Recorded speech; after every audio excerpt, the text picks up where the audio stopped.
Welcome to the 2021 Economic Depression and Preparation Channel. I'm your host, Tony. Thank you for joining me once again on this April the 1st, 2021, April Fool's Day. Hope everyone is doing well. Please be sure to hit that subscribe button, preach to me, and share this video with all your friends and neighbors, as it's the place to be for 100% truth about the financial condition of our beloved United States of America. Today, I want to start off by saying that there is good news. The good news is that multiple states now are beginning to see reopenings. Dow Jones closed up about half a percentage point, 171 points, up to 33,153 at the close at 4 p.m. Eastern Time. And the good news, the March jobs report is expected to be strong tomorrow. The numbers come in, shows the beginning of a hiring surge according to CNBC and MarketWatch data. Employers are expected to have hired at a strong pace in March as the economy continues to reopen and more people are vaccinated. So we have this push of more vaccinations. We have this push of the jobs reopening. And now we have Biden's infrastructure plan. This is going to be another $3 trillion in addition to the $1.9 trillion personal stimulus and corporate stimulus plans. By the end of this year, it's predicted that the big government spending will be up around $5.5 to $6 trillion of spending between the infrastructure bill, the America Cares Act, the Build Better America Act, and the other plans as well that is going to be rolled into this bill. As you know, states and municipalities and counties and cities are going to be rolling in some pork roll, they call it pork barrel bills, to get money for their city, states, counties, and municipalities. So all of that's going to be rolled into this. So at the end of the year, we're going to be at least six to $7 trillion and more debt. Nobody seems to be fazed by that, and that's okay. The good news is that the economy for now appears to be reopening. Americans are beginning to return to the workforce in big numbers, but I should add a little caveat to this and say that the people that are returning are those that are furloughed. Remember that we had the furloughed workers in the airlines, retail, hospitality, transportation sector, logistics sector. A lot of those workers were furloughed and they're just returning to work, excuse me. So those numbers are massaged into the jobs numbers to make it appear as if, there is a hiring surge. That's the 100% truth. And then let's not forget, in the second quarter, we're going to be seeing a lot of virtual, quote unquote, college graduations, and all of that is supposed to come out into the job market. So those, engineers and doctors and lawyers and nurses and trade school workers, apprenticeships, those are going to be coming out into the market later on in June. And so we're going to see those numbers come out too. So pay very close attention to that as well. Now, something else to be interesting too is that the manufacturing boom brings more signs that inflation is building rapidly. Well, no duh. Listen, guys, we have inflation all over the place here. And it's inflation, whether you're working from home or you're working in a corporation or, you're working out in construction. Manufacturing expanded at its fastest pace since December 1983, according to a survey released today. The survey served as a reminder of how quickly inflation pressures are building in the expanded economy. Well, no duh. Tell us something that we don't know, because we have over $2 trillion injected into this economy already. We're only 4 months into this year, 3.5 months into this year. And now we're getting another $3 trillion infrastructure bill that's looking for it to pass, in addition to another $2 trillion of pork barrel extra money for fighting this sickness pandemic, which is not going anywhere anytime soon. So when you have this much money printing, and they can print money at will, the Federal Reserve Bank, it's expected that inflation is going to increase. Another thing to watch out for, ladies and gentlemen, is, of course, mortgage rates are increasing. I don't know if you're paying attention to that, but it's almost at 4% now. So that's going to increase. The 10-year Treasury bill is going to increase now. And so now is really not the time to have a lot of debt, a whole lot of debt. And I would even caution that the banks are not as strong, because of the stress test that they have to be under.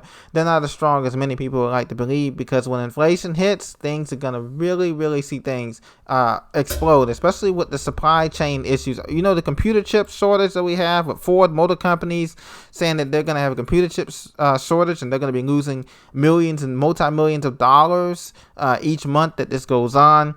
A lot of automakers are struggling with the chip shortage. a lot of computer makers like Apple and Microsoft are struggling. But of course, Microsoft just had a big deal. They signed a big deal with the U.S. military. I don't know if you saw that in the news, but Microsoft signed a big deal to make chips and to make technology parts for the U.S. military. So that's a big, big deal for them.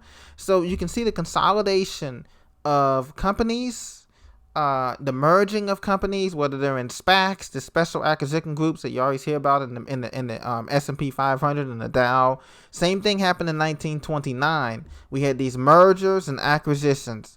And that's going to be huge this year. Mergers and acquisitions, whether for infrastructure projects or for other projects, is going to be absolutely huge. And that's just something to watch forward to. So as we go deeper and deeper into this depression, the good news is that we still have time as this slowly unwinds. Supply chain issues are here, but it hasn't run out. We haven't run out of supplies yet. China's still shipping goods and services to us. That hasn't stopped. The trade deficit is huge, as you know, but China has not stopped shipping goods and services to Europe and the United States just yet because they need us. It's a globalization economy. And the digital economy, the good news is the digital economy has not phased out automation and AI, and the digital economy has not phased out all jobs entirely for those of us that are working. So that's good news. That's absolutely great news. Right now, the digital economy is working in tandem, side by side, with the regular economy, which, as you know, died a long time ago in 2008, and we never recovered, but now we're just papering over. So that's the good news. And also, this good news is that it gives a chance for a lot of people to reinvent themselves, whether you're a struggling millennial or you're a retiree. It gives you a chance to reinvent yourself and to figure out if some people are taking the path of entrepreneurship, passive income online. Other people are taking the path of just learning a new skill so that they can be not so as dependent of waiting on the next stimulus check. If we get a next stimulus check, this may be the last one. What do you think? Comment down below. But it's possible that the next stimulus check, or this could be our last stimulus check for the year and for some time to come, as higher taxes are forecasted to come into the system very, very soon. Higher taxes are coming next year, first quarter of next year, and that's really going to hurt private small businesses. Payroll taxes are going to increase. Property taxes are going to increase. City, county, state taxes are going to increase. And not just in the Northeast and out West. It's going to be in the Midwest, South, the South, all these places where traditionally it hasn't increased, like in Florida and Texas. They're going to increase because of the influx of the border crisis. And in Florida, because of the extra people that Florida gets 21 million visitors per year, but actually they're getting 20 million people, 2 million people moving down there every year as they permanently live. And so as people leave California and Exodus, as people leave some of these higher other states like New York City and Maryland and DC and Boston and Minneapolis, as they leave these cities and come down into your cities in Florida, Georgia, Tennessee, maybe even Texas, and then some of the other parts of the Midwest, they're going to be causing the taxes to go up. They're going to be, unfortunately, and they're going to cause inflation to increase significantly, at least in the beginning, in these first 2 years of the collapse, this year and next year.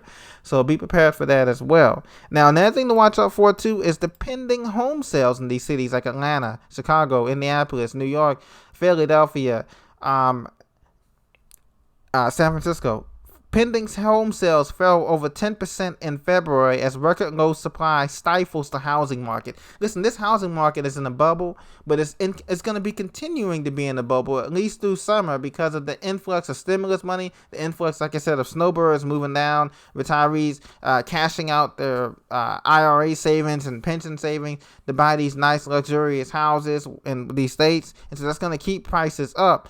But unfortunately, supply is going to remain stifled for those younger millennials and Generation Yers who are looking for housing and apartments and housing, single-family homes, because they're not going to be much on the market because lumber prices have gone up. Remember that the cost to build and to construct and the permitting for the land and the plots and all of that has gone up. And so a lot of builders are just taking on building up new apartments. They're not even going to build houses anymore, single-family houses as much anymore. So the new thing now is high-rise condos, as you see here, and apartments in most of these cities and mid-sized cities. Look in your neighborhood next time. What do you see? A bunch of mixed use. They call it smart planning, mixed use growth, high-rise condos, high-rise apartments, and then you have a grocery store stuck underneath at the bottom for.